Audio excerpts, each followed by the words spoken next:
Salve, Bapak, Ibu, Saudara dan Saudari yang terkasih, berjumpa lagi bersama kita dalam acara Setetes Sabda Tuhan. Perkenalkan, saya Kristiana Sahendriwende.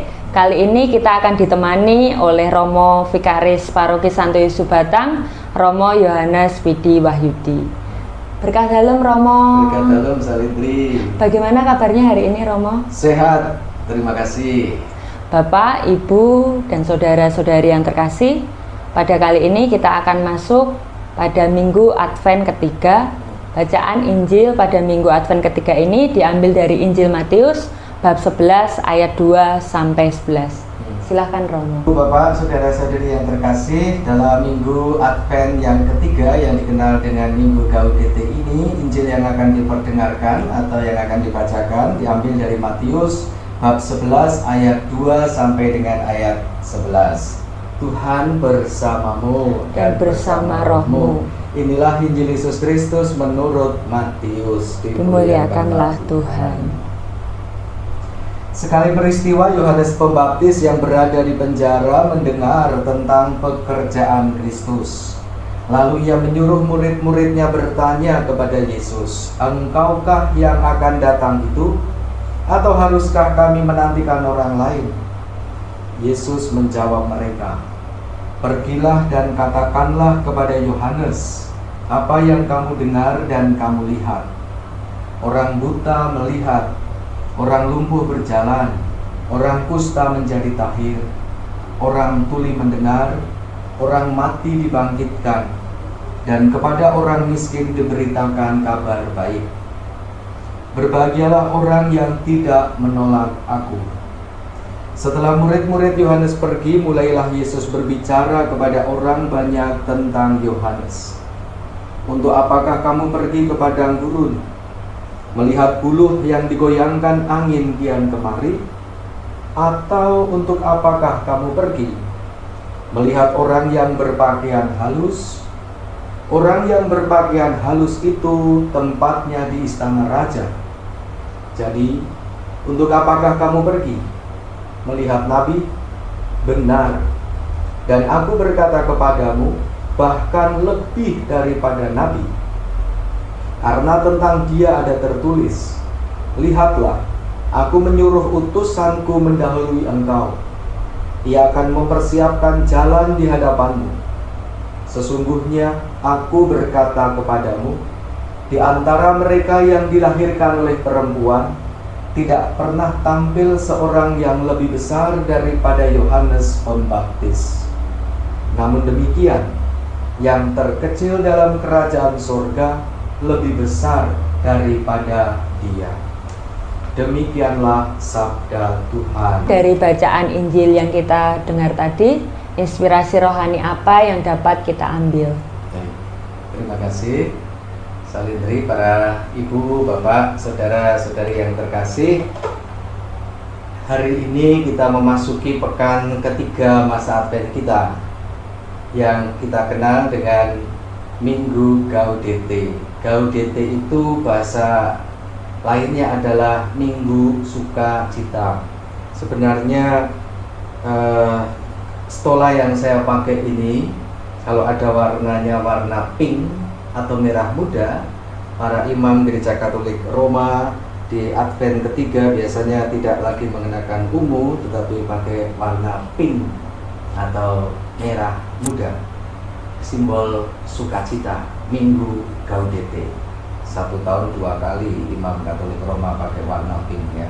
Nanti minggu keempat masih kembali lagi pakai warna ungu, masa Advent, Adventus, penantian. Di Minggu Gaudete, sukacita, minggu ketiga masa Advent ini, inspirasi yang ingin coba saya bagikan adalah berdasarkan dari bacaan Injil yang kita dengar bersama tadi. Injilnya dari Injil Matius bab 11 ayat 2 sampai dengan ayat 11. Diceritakan atau dikisahkan bahwa Yohanes di dalam penjara. Dalam situasi Yohanes yang ada di dalam penjara itu, Yohanes mengutus para murid untuk menemui yang dinamakan Yesus. Karena Yohanes ingin meminta kepastian. Dia banyak mendengar di dalam tembok, di dalam jeruji penjara. Tanyakan, apakah engkau yang dimaksud ataukah kami harus mencari yang lain? Yang dimaksud adalah Mesias. Akhirnya para murid mengikuti apa yang diperintahkan guru rohani mereka yang pada saat itu situasinya di penjara. Para murid akhirnya ketemu dengan Yesus dan bertanya. Pertanyaannya begini, engkaukah yang akan datang itu? Atau haruskah kami menantikan orang lain? Jawaban Yesus bagaimana? Bukan mengatakan, ya sayalah dia, tidak. Atau bukan saya, tidak. Tapi kata-kata Yesus dalam Injil mirip dengan bacaan pertama di minggu ketiga ini. Kalau Bapak Ibu memperhatikan besok dalam misa ya, memperhatikan bacaan pertama mirip sekali dengan jawaban Yesus yang disampaikan kepada para murid Yohanes. Apa yang dikatakan Nabi Yesaya, itu yang dikatakan Yesus. Kata-katanya seperti ini. Katakanlah kepada Yohanes, apa yang kamu dengar dan kamu lihat. Orang buta melihat, orang lumpuh berjalan, orang kusta menjadi tahir, orang tuli mendengar, orang mati dibangkitkan, dan kepada orang miskin diberitakan kabar baik. Bukankah ini sebelum Injil dibacakan sudah kita dengar di bacaan pertama ketika kita merayakan misa itu?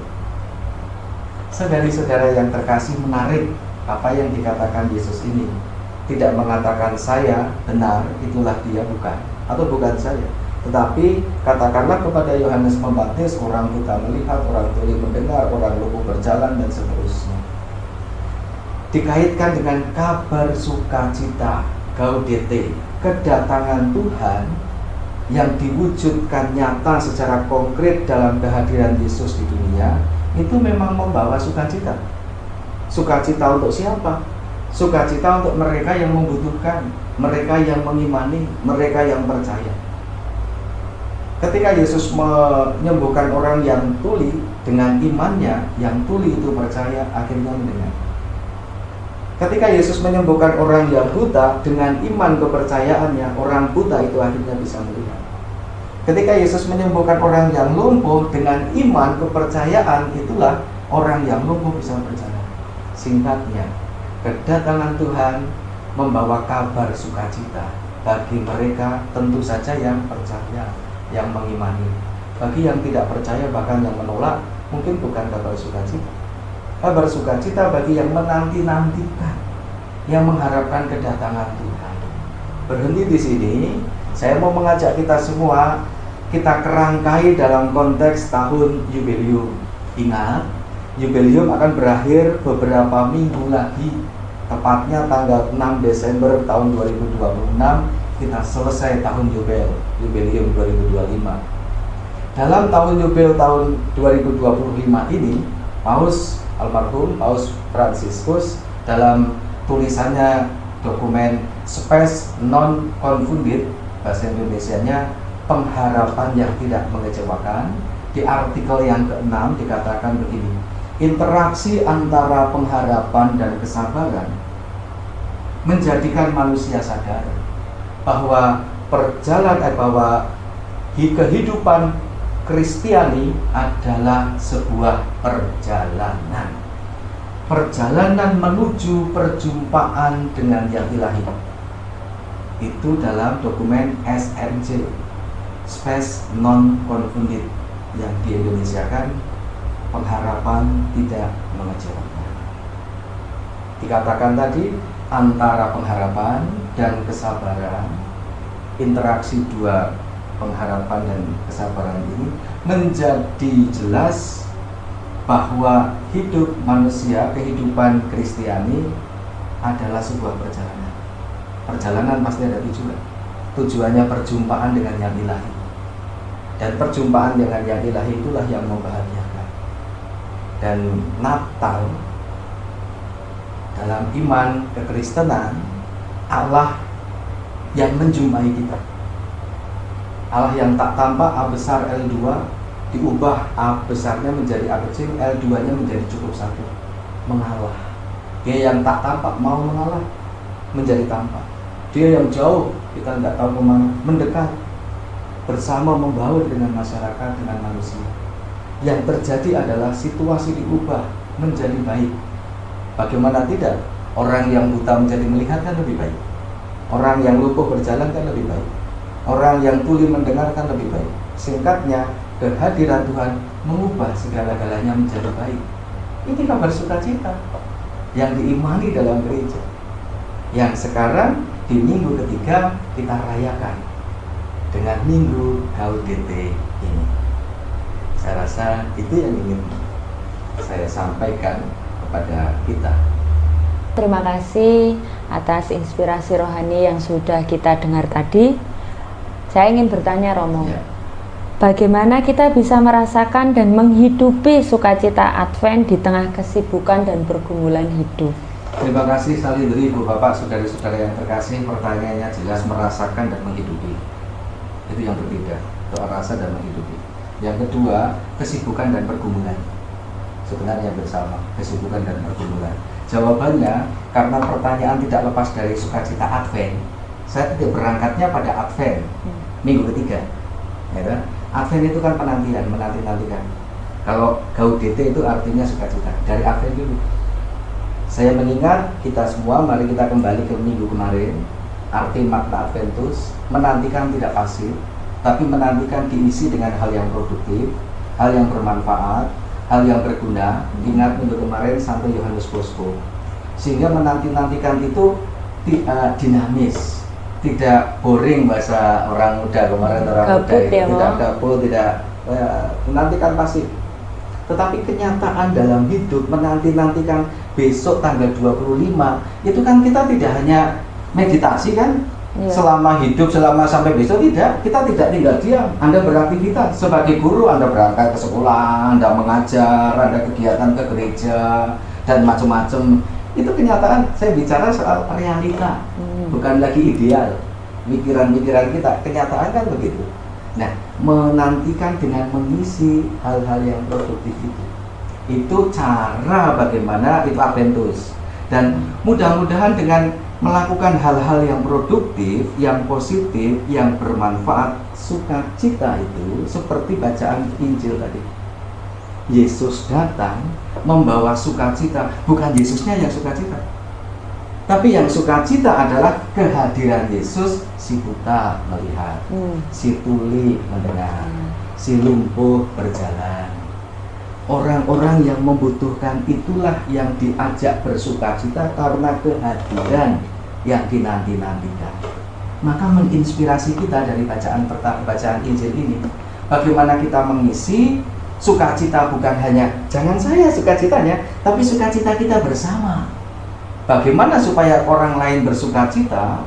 Ya dengan hal-hal yang produktif, yang positif, yang bermanfaat. Saya rasa termasuk pertemuan-pertemuan kita, ada hal-hal yang lain yang harus, ada hal yang positif yang bisa dibagikan. Saya rasa ajaran gereja itu, kita murid mengikuti sang guru, yaitu murid kan kita belajar dari sang guru yang mengajar. Di Advent yang kemarin kedua, itu di bacaan Injil yang sekarang tadi dikisahkan bahwa kehadiran Yesus yang menghidupkan orang mati, yang orang buta melihat, yang orang lumpuh berjalan, yang tuli mendengar, yang bisu bicara. Ini kan sukacita untuk satu orang, untuk dua orang, untuk orang ini, orang itu, membawa sukacita. Kehadiran Yesus yang membawa sukacita dalam Injil. Nah, bagaimana kehadiran kita di minggu Advent yang ketiga ini bisa membawa sukacita? Tentu bukan euforia acaranya, nanti kita bikin sesuatu, yuk kita bikin acara supaya bersukacita. Bukan soal yuk acara apa seperti ulang tahun kita bersukacita, bukan. Kehadiran kita dalam hari demi hari, dalam hidup harian yang real, kita diajak bermenung dan juga menghayati. Tadi bagaimana kita menghayati? Kita diajak untuk menghayati, menghidupi, supaya orang lain bisa merasakan. Pertanyaannya bagaimana merasakan sukacita itu?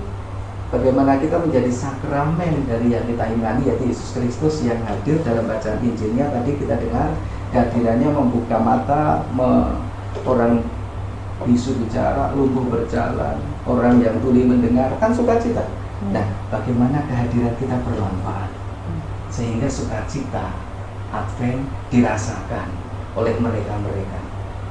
Saya rasa ini hal itu yang bisa saya bagikan. Baik Romo, terima kasih Romo atas inspirasi dan jawabannya atas pertanyaan saya tadi. Terima kasih Romo Vidi atas penjelasan yang sudah disampaikan tadi. Semoga sabda Tuhan hari ini membawa sukacita bagi kita semua. Sampai berjumpa dalam Setetes Sabda Tuhan episode selanjutnya. Jangan lupa like, comment, and subscribe agar semakin banyak orang diberkati melalui sabda Tuhan. Terima kasih, berkah dalam.